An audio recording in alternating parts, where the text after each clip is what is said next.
So obviously not your first con. You've been My second, though. really. Yeah. When was the first one with the Game of Thrones a couple years ago? That was San Diego Comic-Con in 2014. I Okay, think. cool. And what's your sort of impression of the scope and the size of it all? Well, it's a blast because you get to make contact with fans, real fans, and so there's nothing like that kind of energy being so generously given to you when you're on stage. It's a total high, I'm not going to lie.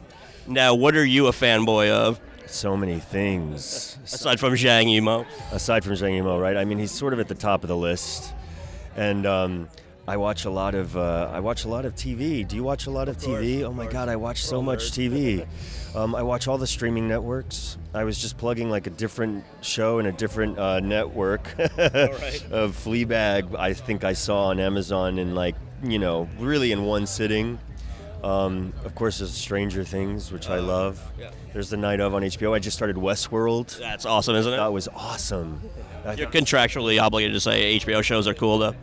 Am I? Not anymore. Not anymore. I work for Netflix now. That's right.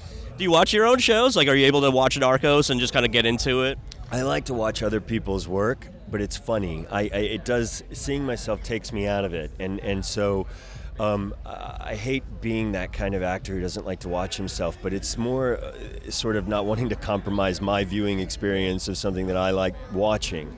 I was really relieved when fifth season of Game of Thrones started, for example, because I could just go right back to watching it like a regular fan. And with Narcos, I love watching the other cast members in Wagner. And then I get onto screen and I'm like, let's get past this. Yeah. So, The Great Wall, tell me a little bit about your character. Is he kind of like a rogue? Did Matt Damon just... Matt Damon just slapped me in the ass. You know what? Doesn't get better than that. That's how special my life is. On his birthday. Yeah.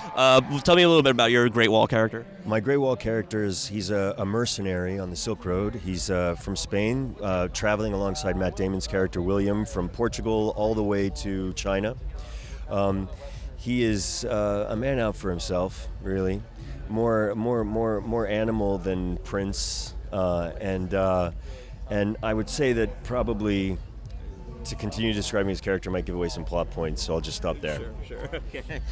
Tell me about the monsters, because even though we just saw the new trailer, didn't really see much of them. Did you know what they were going to look like when you were making the movie? No idea. Yeah. I had no idea, and it was really funny because at a certain point, midway through, Matt and I were like, what is this? What are we fighting exactly? Like, we knew what the size was and stuff like that, and we had very specific direction in terms of the kind of fighting that we were doing, but we weren't totally certain what the monster looked like. And at one point I was like, Matt, what does it look like? And he's like, let's wait until the movie comes out. Yeah, it'll be a surprise for you, too. Yeah, exactly. And because you were talking about being a Zhang Yimou fanboy, I mean, the experience of actually getting to make a movie with him must have been kind of surreal. It was completely surreal. There were so many pinch me moments.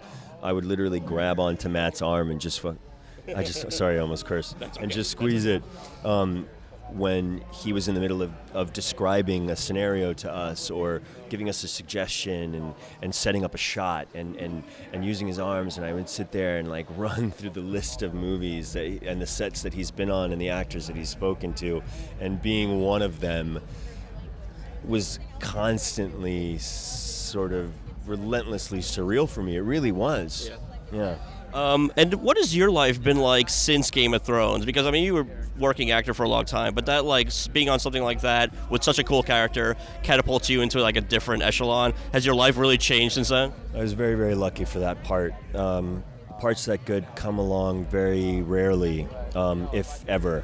And so, thankfully, to David Benioff and D.B. Weiss, they did change my life. They really did. And it's been go ever since. Yeah. Is it like being like recognized on the street and stuff? It's really fun, especially coming to this Comic-Con with my family, and my nephews were with me, and we got out of the car and people sort of, surrounded me and started asking for autographs and pictures and stuff like that, and my nephews were just like,